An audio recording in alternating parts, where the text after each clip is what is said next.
oral microbiome. Today we are presenting, Esraa is presenting a very cool topic at a very cool conference. So. Now that we know that viral strains can have a negative outcome in COVID-19 patients, linked to the local lung effects only, it's also associated with systemic effects, as society will explain.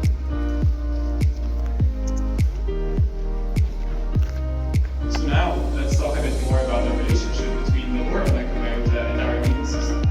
Mainly, the way by which oral dysbiosis induces systemic inflammation. Help us in the current COVID-19 pandemic. Scientists have proven that salivary testing can help us in the detection of COVID-19 infection. with our take-home messages, based on the evidence mentioned in our previous papers, COVID complications were found to be a lot more prevalent in people with harmful microbiota in their oral cavity. Among these strains is Prevotella, which harbors the harmful local effect of the lungs, and is behind both COVID-19 and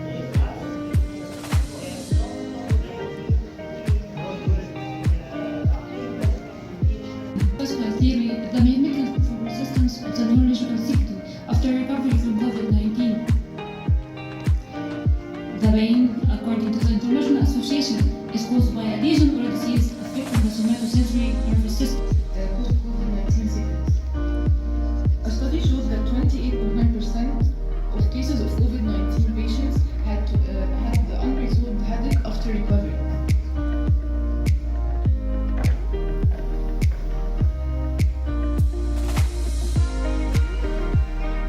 Good evening, everyone. My name is Esraa and I will be discussing the possible treatment modalities for the long COVID syndrome. So before I start, since we are seeing the fact that the microvascular theory is widely accepted, there's only one goal we can have for therapy, and that is to enhance microvascular rejuvenation. This rejuvenation is already a prerequisite in order to regenerate any kind of tissue as well as maintain the functionality of the tissue. And through this rejuvenation, we'll be able to possibly reverse the angiopathic mechanisms behind COVID-19 itself and long COVID syndrome. This can be maintained by three molecules, specifically STAT3, EPH, B3, and CDC42. So our main target is to find medications which can act on these drugs, can act on these molecules in order to induce and regulate peripheral nerve regeneration and angiogenesis, which can thereby reverse the neuroangiopathic manifestations of long COVID syndrome. So the drugs that I'll be talking about they modulate these specific molecules, and examples of these drugs include gliptins and PPAR agonists alpha and gamma, which are both used in the setting of type 2 diabetes originally, but they can help with the microvascular dysfunction by providing anti-inflammatory action. Specifically, PPAR agonists have other indications in terms of neurological manifestations. Alpha can actually be used for lysosome storage disease, which can help enhance sensory integration and motor coordination. And gamma can be used in the setting and trials of Alzheimer's disease because it helps to reduce neuronal inflammation and thereby dysfunction, causing improved cognition. And now my colleague Mary will continue with the rest of the medication. Hepatogastroenterology theory in non-COVID-19. I want to welcome our head of the department, Professor Aizadin, and Professor Dr. Esraa. Thank you for attending.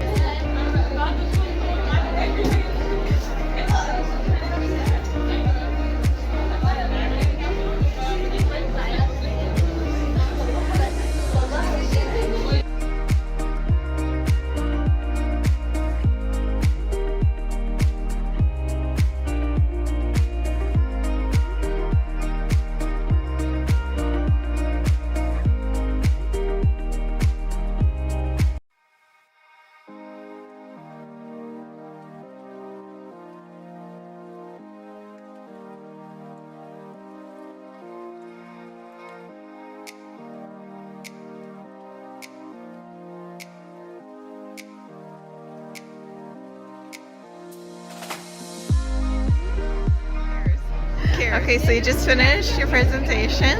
Yes. How'd it go? First medical presentation. Ever? That's so cool. Our topic was about long COVID, but I specifically was talking about the treatment. So yeah, overall the presentation was great. It's over, and yeah, I'm really happy about it. Nice. You did really well, okay? And everyone else did too. Even Dr. Antoine really liked it. Yay! Okay, so right now we're on our first coffee break, and I have no idea where my sister went, but I got my snacks. Hey, I'm over here. And after we eat our break, we're gonna go attend another lecture. The one I'm interested in is about how to tackle vaccine hesitancy. That's like a topic that I'm interested in, so we're gonna eat and we're gonna go learn. No? Really? I wanted to attend the lecture. There's a lecture for medication resistant H. pylori. Thank you. Spray my hand.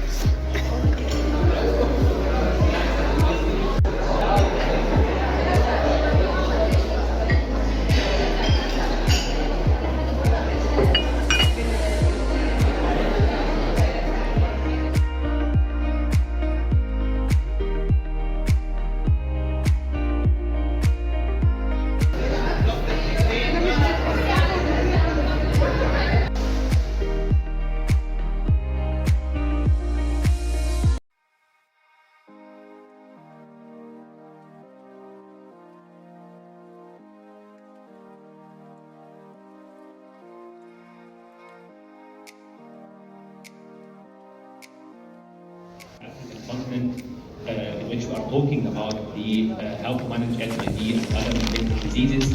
And I think it was very happy to have such collaboration, the African project. I would like to talk more about the African International Society.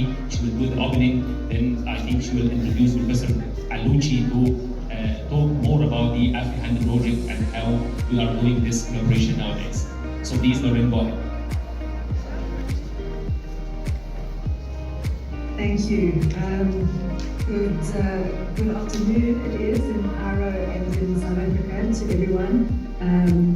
Very exciting to be here with all of you to open this session that has been expertly planned by my colleagues sitting over here. You can see all our pictures from all around Africa, pretty much. And just to wish everyone well for this session and to introduce Dr. Joseph Antoine.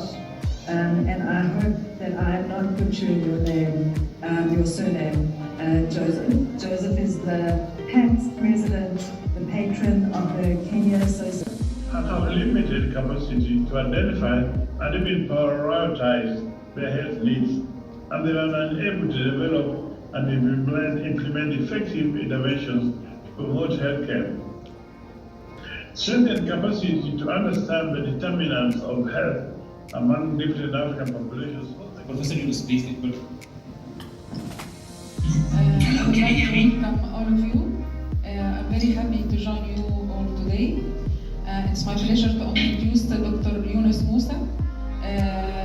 Dr. Yunus is an associate professor, chief specialist and head of Department of Infectious Disease at the University of KwaZulu-Natal.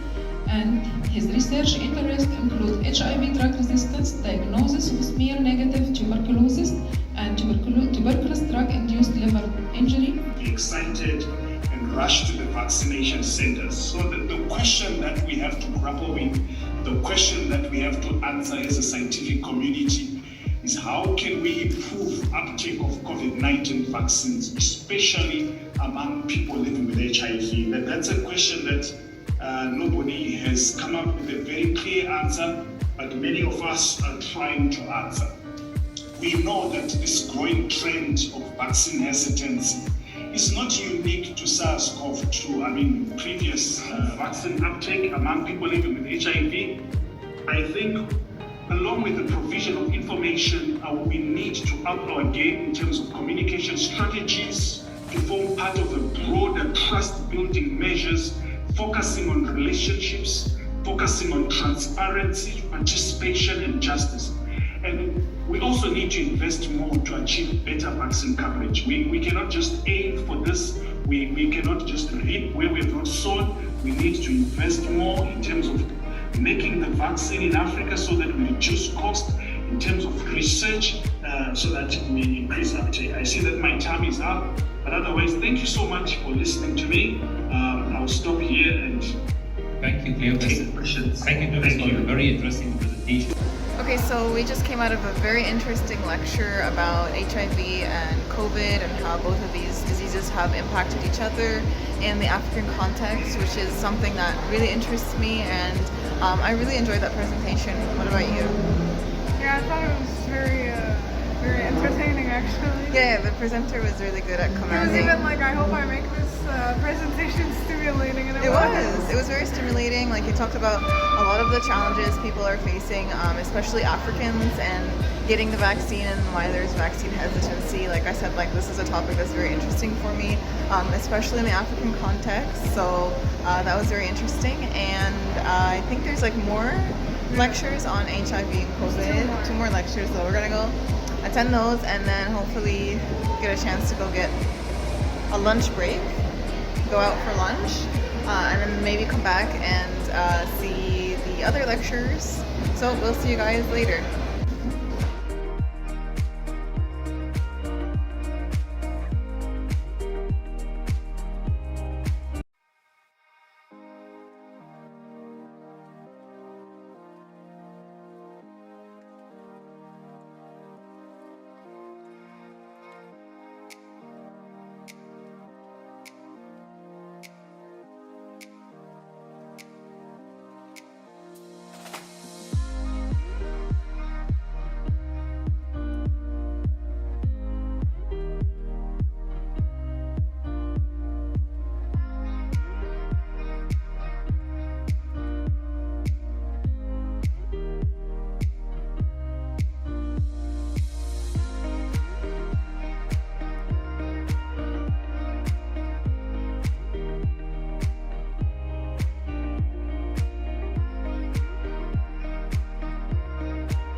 too much times in Cairo and in other parts of Africa.